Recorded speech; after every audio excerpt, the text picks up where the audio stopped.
হযরত মূসা আলাইহিস সালাম তিনি একদিন কোন এক জায়গা দিয়ে যাচ্ছিলেন। ওই জায়গা দিয়ে যাওয়ার সময় তিনি দেখলেন একজন ব্যক্তি দুহাত তুলে আল্লাহর কাছে ফরিয়াদ করতেছে, খুব তাকুতি মিনতি করতেছে, বিনয়ের সঙ্গে তাকুতি মিনতি করতেছে, আল্লাহর কাছে নিজের সর্বোচ্চটুকু দিয়ে চাচ্ছে।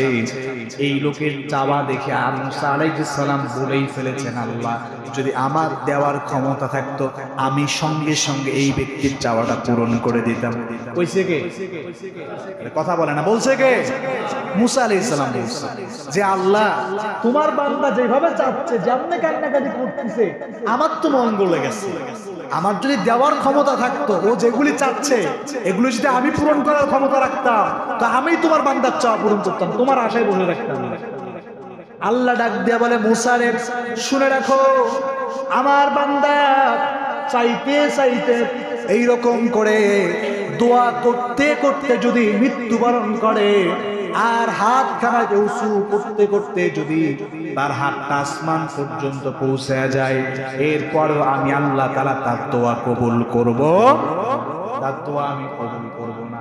আল্লাহ তাআলাকে ডাক দিয়ে মূসা নবী বলে, আল্লাহ কি জন্য দোয়া কবুল করবা না?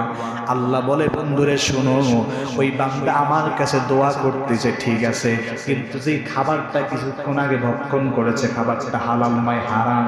কি খাইছে? সুতরাং হারাম খাওয়ার পরে হারাম দিয়া পেট ভর্তি করছে। হারাম খাবার খেয়ে কিয়ামত পর্যন্ত যদি দোয়া করে, আর আমি আল্লাহর কাছে যদি চাই, চাইতে চাইতে যদি ওই জায়গার মধ্যে মরে যায়, হাত আসমান পর্যন্ত আসে, ওই বান্দার চাওয়া আমি আল্লাহ কবুল করব। সুতরাং আপনি হারাম খায়া 5টা শর্ত পূরণ করলেন, ইসলাম আজম করলেন, ওসিলা দিয়ে দোয়া করলেন, কোন দেখি আপনার দোয়া আল্লাহ কবুল করবে? কবুল করবে? এই জন্য দোয়া যদি আল্লাহর কাছে আপনি কবুল করাইতে চান, তাহলে 1 নম্বরে কি ছেড়ে দিতে হবে? আরে আসতে বলেন, কি ছাড়তে হবে? হারামের সঙ্গে কোনো মুসলমানের সম্পর্ক থাকতে পারে। এরপরে আসেন আরেকটা হাদিস আমি আপনাদেরকে শোনাচ্ছি, গভীর মনোযোগ দেন। একজন সাহাবী এসে বলল, ইয়া রাসূলুল্লাহ, যেটা আমি গত জুমায় আপনাদেরকে বলেছিলাম, যে যখন কোনো বান্দা আল্লাহর কাছে দোয়া করে হাত তুলে, তখন আল্লাহ বান্দার খালি হাত ফিরিয়ে দিতে কি করে? কথাটা সবাই বলেন, কি করে? লজ্জাবোধ করে। একজন সাহাবী এসে প্রশ্ন করলো, ইয়া রাসূলুল্লাহ, আমরা যখন দুহাত তুলে আল্লাহর কাছে দোয়া করি, এই রকম ভাবে দুহাত প্রসারিত করে আল্লাহর কাছে আমরা দোয়া করি, কিন্তু আমাদের দোয়া কবুল তো হয় না, দোয়া কবুল হয়েছে এই রকম কোনো লক্ষণও আমরা দেখি না। তাহলে যে দোয়া করলাম, কি জন্য দোয়া কবুল হলো না? কি জন্য আমরা কোনো লক্ষণ দেখলাম না? আল্লাহর হাবিব সাল্লাল্লাহু আলাইহি সাল্লাম উত্তর দিলেন, আমার বান্দা, আমার উম্মত, ও সাহাবী শোনো, তোমরা যখন হাত তুলে আল্লাহর কাছে দোয়া করতেছো, 2 হাত তো তুলে দিয়েছো, মন থেকে তো দোয়া করতেছো, কিন্তু ঘটনা হলো তোমাদের পেটের খাবারটা হারাম, তোমাদের শরীরের জামাটা হারাম, তোমাদের গায়ের পোশাকটা হারাম। হারাম খেয়ে, হারাম ভক্ষণ করে, হারাম জিনিস গায়ে দিয়া কিয়ামত পর্যন্ত দোয়া করলেও আল্লাহ তাআলা ওই দোয়া কবুল করবে। আল্লাহর হাবিব বলতেছেন, শুনো, যা গায়ের জামা পোশাকটা হারাম, যেটা খাইছো সেটা হারাম, আর মুখের মধ্যে বলতেছে ইয়া রব্বি, ইয়া রব্বি, হে আমার রব কবুল করো, আল্লাহ কবুল করবে? আপনি তো আল্লাহর কথাই শুনেন নাই। আল্লাহ বলতেছে, বান্দা হারাম খাওয়া ছেড়ে দাও। আপনি হারাম খাইলেন, আল্লাহর নাফরমানি করে আল্লাহর কাছে কোন আল্লাহ চাওয়া পূরণ করো, বলেন দেখে আল্লাহ পূরণ করবে? পূরণ করবে? আপনি তো আল্লাহর কথাই শুনেন না, আল্লাহ আপনার কথা শুনবে কেন? সুতরাং দোয়া কবুল আপনার হচ্ছে না, এর পিছনে 1 নম্বর কারণ হলো আপনি হারাম ভক্ষণ করতেছেন। সুতরাং হারাম ছেড়ে দেওয়া দরকার আছে না নাই? হারামের পরিমাণটা কি রকম দেখেন, বুঝেন কথাটা? আরেক হাদিসের মধ্যে আসছে, কোন বান্দা যদি, আমাদের মাতৃভাষায় আপনাদের মতো করে হাদিসটা বোঝাচ্ছি, গভীর মনোযোগ দেন। কোন বান্দা মনে করেন, এই যে পোশাকটা আমি পরে আসছি, এটা পরে আমি নামাজ পড়বো, পোশাকটার দাম ধরে নেন যাচ্ছি, আপনি ধরে নেন পোশাকটার দাম নিচ্ছে 2000, এই 2000 টাকার মধ্যে 1999 টাকা 50 পয়সা আমি হালাল দিয়েছি, মাত্র 50 পয়সা হারাম। কয় পয়সা হারাম? 50 পয়সা হারাম দিছি, বাকি 1900 টাকায় হালাল। এই 50 পয়সা হারাম আমার পোশাকে থাকার কারণে আমি এই পোশাক দিয়ে যতদিন নামাজ পড়ব আমার নামাজ আল্লাহর কাছে কবুল হবে। তাহলে এখন আপনি গভীরতাটা চিন্তা করেন, 50টা পয়সা হারাম থাকলে যদি নামাজ কবুল না হয়, আপনার পোশাক যেটা পরে আসছেন, কত হারাম টাকা, কত লক্ষ কোটি টাকা জনগণের মেরে খেয়েছেন, কত হারাম টাকা দিয়ে আপনি বাড়ি গড়েছেন, কত হারাম ইনকাম আপনি করেছেন। আর এগুলি দিয়ে আপনি যদি কাবা শরীফের সামনে গিয়া আপনি যদি হাজরে আসওয়াদে চুমু খান, কিয়ামত পর্যন্ত যদি মুখটা ঢুকায় রাখেন, বলেন দেখে আপনার তাওবা কবুল হবে? কথা কান কবুল হবে? সুতরাং হারাম বাদ দেওয়া দরকার আছে না নাই? বন্ধুগণ আমার 2 নম্বরে আসেন, আমরা দোয়া করি কিন্তু কবুল হয় না।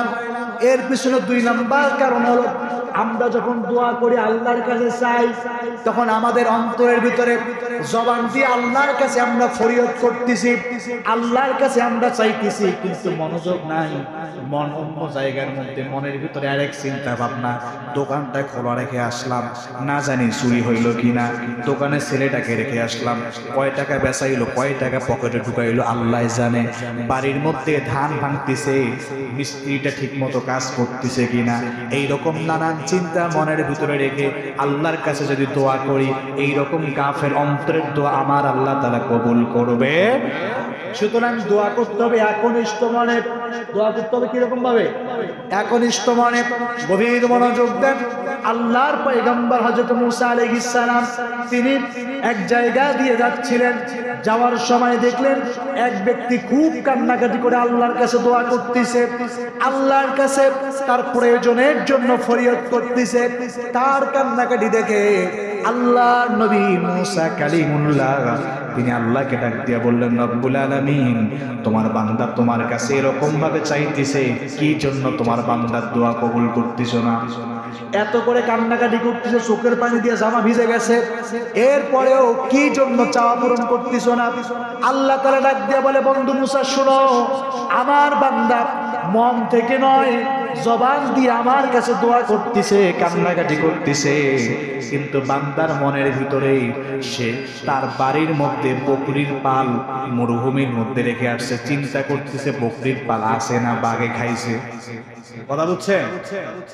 মরুভূমির মধ্যে বকরি রেখে আসছে, ভেড়া রেখে আসছে, এখানে আল্লাহর কাছে দোয়া করতেছে, চোখের পানি ফেলতেছে, কাঁদতেছে, কিন্তু মনের মধ্যে চিন্তা, বকরির পালটা রেখে আসলাম, বকরিগুলো পালাইলো কিনা, ঠিক জায়গায় আছে কিনা, এরকম চিন্তা নিয়ে দোয়া করতেছে। সুতরাং মুসা এরকম মন মানসিকতা নিয়ে যদি কেউ আমার কাছে দোয়া করে, আমি আল্লাহ দোয়া কবুল করব। এই জন্য বন্ধুগণ আমার, আমরা যখন আল্লাহ তাআলার কাছে চাইবো, ফরিয়াদ করব, তখন কথা কাজে মিল রাখা দরকার আছে না নাই? একনিষ্ঠ মনে আল্লাহর কাছে চাইতে হবে। এর থেকে বাস্তব প্রমাণ আমি আপনাদেরকে দিয়া আলোচনা শেষের দিকে যাচ্ছি, গভীর মনোযোগ দেন। এই জুমার দিনের কথাই আপনারা ধরেন, মুসা আলাইহিস সালামের কাছে যাইতে হবে না, কারো বাড়িতে যাইতে হবে না। জুমার দিন ফরজ নামাজ শেষে হুজুর যদি একটু লং টাইম মুনাজাত করে, কত মানুষ মুখে আমিন আমিন বলে, মনে মনে চিন্তা করে হুজুরের খেয়া দেয় কাজ নাই, এত লম্বা মুনাজাত ধরছে কেন? কথা বলেন ঠিক কিনা? আছে না? অধৈর্য হয়ে যায়, অসন্তুষ্ট হয়ে যায়। অথচ পৃথিবীর জমিনের মধ্যে দেখা যায় ওই মানুষগুলি যারা মসজিদের মধ্যে এসে 5 মিনিট একটু লম্বা মুনাজাত হলে ধৈর্য হারা হয়ে যায়। কত কথা বলে, চায়ের দোকানে বসে, রাস্তার মধ্যে বসে, পানের দোকানের মধ্যে বসে, মসজিদের বারান্দার মধ্যে বসে কত কথা বলে। হুজুর লম্বা আলোচনা করছে, লম্বা মুনাজাত ধরছে, লম্বা কিরাত করছে, আমাদের সময়ের মনে হয় কোনো দাম নাই। আছে না নাই? কথা কম। এই মানুষটা, যে মানুষ সময়ের এত গুরুত্ব দেয়, সময়ের ব্যাপারে এত হেলা, ওই মানুষটাই গ্রামের মানুষ গ্রামের মতো করে বুঝেন। ওই মানুষটা যখন সাইকেলের মধ্যে 5-6 বস্তা ধান, 5-6 মণ ধান নিয়ে যখন মিলের মধ্যে যায়, যাওয়ার পরে যখন দেখে কারেন্ট নাই, ধানের বস্তা ফেলাইয়া ধানের বস্তার উপরে পা তুলে দিয়ে ঘন্টার পরে ঘন্টা করে কারেন্ট আসার জন্য গল্প করে, তখন সময়ের মূল্য বুঝে না। কথা বলেন ঠিক কিনা? তখন কোনো দোষ নাই। ওই মানুষটাই চায়ের দোকানের মধ্যে বসে গল্প করতেছে, এর বাড়িতে এই হয়েছে, জসিম ভাইয়ের বাড়িতে মারামারি করছে, করিম ভাইয়ের বউর চরিত্র খারাপ, রহিম ভাইয়ের বউর মেয়েটা খারাপ, এইরকম করে গল্প করে, দুর্নাম গায়, গীবত করে, তখন সময়ের মূল্য বেড়ায়? যত ব্যস্ততা, যত সময়ের মূল্য সব আল্লাহর ঘরে আসলে মনে আল্লাহরে বুঝাইতে চায়, আল্লাহ তুমি পৃথিবী চালাও, তুমি আসমান চালাও, তুমি জমিন চালাও, তোমার কি ব্যস্ততা, তুমি তো সব চালাও, তোমার থেকে ব্যস্ত আমি সাইখানার ওসি। কথা কয় না, সব ব্যস্ততা আল্লাহর ঘরে আসে। বন্ধুগণ আমার কথাগুলি বলতাম না, মাইন্ডে নিয়েন না, কথাগুলি বললাম এই কারণে আমি বেশ কয়েকদিন থেকে খেয়াল করতেছি আপনাদের মাঝে এমন কিছু মানুষ আছে, এমন কিছু ব্যস্ততা যে ফরজ নামাজের সালাম ফিরে এলে বের হয়ে দৌড় দেন, মুনাজাত তো করেন না, ফরজ নামাজের সালাম ফিরে এলে বের হয়ে দৌড় দেন। এত কাজ আপনাদের, এত কাজ, আর কিছু বললাম না, গভীরতাটা আপনি বুঝেন। বন্ধুগণ আমার, তাহলে আমরা যখন দোয়া করব, দোয়া করার সময় অন্তরটা কি রাখতে হবে? অন্তর কি রাখতে হবে? একদম ফ্রেশ রাখতে হবে। যখন আল্লাহর কাছে চাইবেন তখন চাওয়ার মতো চাইতে হবে, অন্য কোনো চিন্তা ভাবনা করা যাবে। এরপরে 3 নম্বরে, আপনি যখন ফরিয়াদ করবেন আপনার দোয়া কবুল হচ্ছে না, এর পিছনে 3 নম্বর কারণ হলো অনেক মানুষ দোয়া করে মানুষের খারাপ চায়। আল্লাহ আমি একটা বাড়ি করছি একতলা, আমার ভাই 2 তলা বাড়ি করার জন্য দোয়া কর, আমার ভাই 2 তলা বাড়ি করার জন্য চেষ্টা করতেছে, আমি দোয়া করতেছি আমার ভাই যেন 2 তলা বাড়ি করতে না পারে। আসলে এরকম মানুষ মানে হিংসাত্মক মনোভাবে দোয়া করে। কিংবা যারা যুবকেরা আছে, যুবকেদের দোয়ার ধরন এইরকম থাকে, আল্লাহ শুনলাম তো দোয়া করলে দোয়া কবুল হয়, তা আমি দোয়া করতেছি অমুক মেয়েটাকে খুব ভালোবাসি, প্রেম করি 5 বছর হইল, আমার দোয়াটা কবুল করে একটি বিয়ের ব্যবস্থা করে দাও। দোয়াটা হালাল না হারাম? চাচ্ছে ভালো জিনিস ঠিক আছে, কিন্তু দোয়াটা হালাল না হারাম? এইরকম করে আপনি হারাম জিনিস, নাজায়েজ জিনিস, যেটা হারাম, নাজায়েজ, অকল্যাণকর, এইরকম জিনিস যদি আপনি আল্লাহর কাছে চান তাহলে আপনার ওই দোয়া আল্লাহ তাআলা কবুল করবে। সর্বশেষ 4 নম্বরে আসেন, আপনি দোয়া করেন দোয়া কবুল হয় না, এর পিছনে আল্লাহ তাআলার একটা হিকমত আছে। কি আছে? হয়তোবা আপনি যেই জিনিসটা চাচ্ছেন সঙ্গে সঙ্গে যদি আল্লাহ তাআলা আপনাকে ওই জিনিস দেন, আপনি তো দোয়া করে আল্লাহর কাছে চাইলেন, আপনার কাছে মনে হচ্ছে জিনিসটাতে ভালো হবে আমার, কিন্তু আমার আল্লাহ তাআলা বুঝতেছে যে না, আমি যদি বান্দাকে জিনিসটা দেই বান্দার ক্ষতি হয়ে যাবে, অকল্যাণ এটাতে আছে। এই জন্য আল্লাহ বান্দার চাওয়াটাকে পূরণ করে। এটা হলো 1 নাম্বার। 2 নাম্বারের পিছনে কারণ হলো আপনি যেই জিনিস চাচ্ছেন আপনি মনে করতেছেন এটাতে আমার অনেক লাভ হবে, কিন্তু আল্লাহ তাআলা জানে এটা আমি দিব না, আমার বান্দাকে এর থেকে ভালো জিনিস আমি দান করব। সুবহানাল্লাহ কোন? 3 নাম্বার কারণ হচ্ছে এটা, যখন কোনো মানুষ আল্লাহর কাছে ভালো জিনিস চাইলেন কিন্তু দোয়া কোনো ক্রমেই কবুল হচ্ছে না, আল্লাহ তাআলা এটাকে আপনার জন্য স্পেশাল ভাবে রেখে দিবেন। কাল হাসরের ময়দানের মধ্যে আল্লাহ তাআলা এর থেকে ভালো জিনিস আপনাকে দিয়ে দিবে। আর হাদিসের মধ্যে আসছে আল্লাহ তাআলা যখন বান্দাকে এইরকম জিনিস দিবে, দেওয়ার সময় বলবে, বান্দারে দুনিয়ার জমিনে তুমি আমার কাছে চাইতে, আমার কাছে ফরিয়াদ করতা, তোমার চাওয়া পূরণ করি নাই, তোমার জিনিস আমি তোমাকে দেই নাই, আজকে নাও তোমার দোয়া কবুল করে তোমার হাতে তোমার চাওয়ার থেকে বেশি দিলাম। আল্লাহর হাবিব বলে, বান্দা যখন এটা দেখবে, দেখার পরে আফসোস করে বলবে, হায় রে আল্লাহ যদি দুনিয়াতে আমার কোনো চাওয়া পূরণ না করে সব এইখানে দিত, আমি সব থেকে বেশি লাভবান হয়ে যাইতাম। তাহলে দোয়া কবুল আল্লাহ করে না কয়টা হিকমত? কথা বলেন কয়টা? 3টা। 1 নম্বরে আপনি যেটা চাচ্ছেন এটাতে আপনার ক্ষতি হতে পারে। 2 নম্বরে ওর থেকে ভালো উত্তম জিনিস আল্লাহ আপনাকে দিবে। 3 নম্বরে আল্লাহ তাআলা দুনিয়াতে আপনার চাওয়া পূরণ করতেছে না, কিন্তু কিয়ামতের ময়দানে এর থেকে বেশি কিছু আপনাকে দান করবে। সর্বশেষ 5 নাম্বার, আপনার দোয়া কবুল হয় না, এর পিছনে সর্বশেষ কারণ হলো আমাদের মাঝে অনেক মানুষ আছে আল্লাহর কাছে দোয়া করে আর মনে মনে চিন্তা করে, ধুর আমি যেই মানুষ, আমার দোয়া আল্লাহ কবুল করবে না। কথা কোন আসছে না?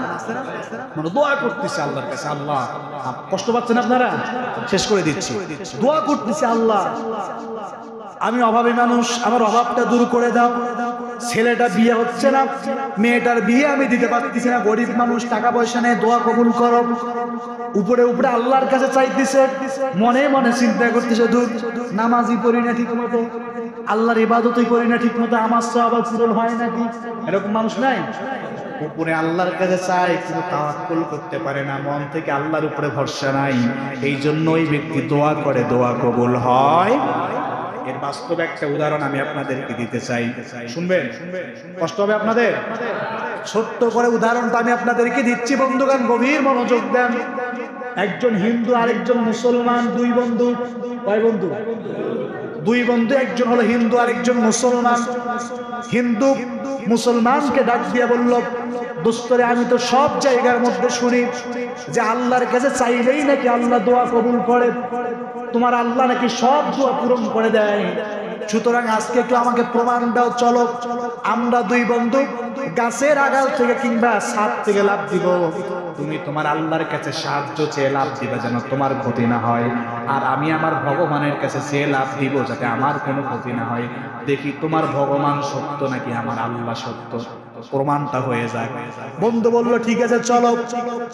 দুইজনে ছাদের মধ্যে চলে যাওয়ার পর মুসলমান বন্ধু ডাক দিয়ে বলল, আগে তুমি লাভ দাও, কারণ ওর কনফিডেন্স আছে আমি আল্লাহর ইবাদত করি, আল্লাহর কাছে চাইলে আল্লাহ ফিরিয়ে দিবেন, কিন্তু তুই বেটা হিন্দু, তুই মূর্তির পূজা করিস, তুই চাইলে আল্লাহ তোরে কিছু দিবে না, তোর ভগবান কিচ্ছু করতে পারবে না।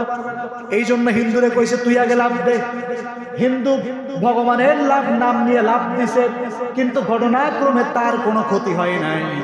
এবারে মুসলমান চিন্তা করে, হাই রে, ও হিন্দুর নাম নিয়ে, ও দেবীর নাম নিয়ে লাভ দিল, কিচ্ছু হইল না, এখন আমি আল্লাহর নাম নিয়ে লাভ দেই, আমারও যদি কিছু একটা ক্ষতি হয় কিরকম হয়ে যায়। এই জন্য জোরে কইছে, বন্ধু দেখ আমি আল্লাহর নাম নিয়ে লাভ দিলাম। লাভ দেওয়ার সময় কইছে, আল্লাহ তুমি আমারে বাঁচাও, যখন উপর থেকে উপর দিছে তখন কয়, দেবী তুমি আমারে বাঁচাও। কয়টা কইছে? আল্লাহর উপরে তাওয়াক্কুল আছে, মাটিতে পড়ার সঙ্গে সঙ্গে একেবারে শেষ, মরে গেছে। বন্ধুগণ আমার, আমি কোন ধর্মকে উৎসাহ করার জন্য বললাম না, জাস্ট বুঝাইলাম তাওয়াক্কুলের বিষয়টা, যে তাওয়াক্কুল করতে হবে কার উপরে? অল্প না পরিপূর্ণভাবে, পরিপূর্ণভাবে আপনাকে আল্লাহর উপরে তাওয়াক্কুল করতে হবে, কারণ আপনি যদি পরিপূর্ণভাবে আল্লাহর উপরে ভরসা করতে পারেন, যিনি আপনার তাওবা দোয়া সব কবুল করবেন, তিনি কে? এর বাস্তব ঘটনা আমি একেবারে এক লাইনের মধ্যে দিয়ে যাচ্ছি। ফিলিস্তিনের আফগানিস্তানের মধ্যে যখন একজন তলবে এলেম ছাত্র মানুষ, প্যান্ট শার্ট পরে নাকি জুব্বা পরে, প্যান্ট শার্ট পরে নাকি পরে, প্যান্ট শার্ট পরে ছাত্র, জুব্বা পাঞ্জাবি পরছে, পাঞ্জাবি পরে সকালবেলা এইরকম কোরআন শরীফ হাতের মধ্যে নিয়ে মুক্তবের মধ্যে যাচ্ছে।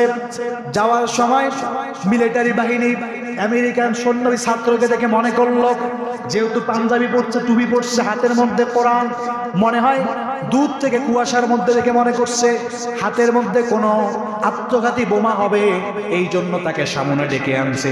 আনার পরে দেখে হাতের মধ্যে বোমা নয়, মাদ্রাসার মধ্যে পড়ালেখা করার জন্য যাচ্ছে। এইরকম সময় ছাত্রকে জিজ্ঞাসা করলো, কোন জায়গার মধ্যে যাও? ছাত্র বলল, আমি কোরআন শিক্ষা করার জন্য যাই। বলল, তুমি যে কোরআন শিক্ষা করো, তোমার কোরআন কি করতে পারে? ছাত্র বলল, আমি যে কোরআন পড়ি, আমি যে আল্লাহকে বিশ্বাস করি, আমি কোরআন পড়ে আল্লাহর উপরে তাওয়াক্কুল করে যদি ফুৎকার দেই, তোমাদের সব ট্যাঙ্কার মিনিটের মধ্যেই ধূলিসাৎ হয়ে যাবে। সুবহানাল্লাহ। ওই ব্যক্তি বলল, প্রমাণ দাও। তুমি কইলে আমি বিশ্বাস করলাম।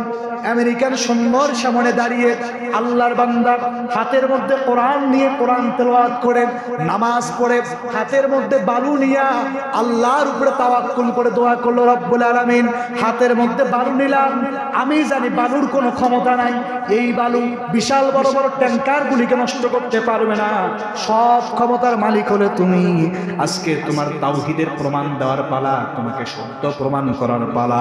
সুতরাং বালুর ক্ষমতা নাই, ক্ষমতার মালিক তুমি আল্লাহ। তোমার উপরে তাওয়াক্কুল করে বালুর মধ্যে ফু দিলাম। আল্লাহর উপরে তাওয়াক্কুল করে বালুর মধ্যে ফু দেওয়ার সঙ্গে সঙ্গে আমেরিকান সৈন্যের সব ট্যাঙ্কার যিনি ধ্বংস করেছেন, আওয়াজ দিয়ে বলতে হবে তিনি কে? সুতরাং আল্লাহর উপরে তাওয়াক্কুল করে দোয়া করলে কবুল হয় কিনা?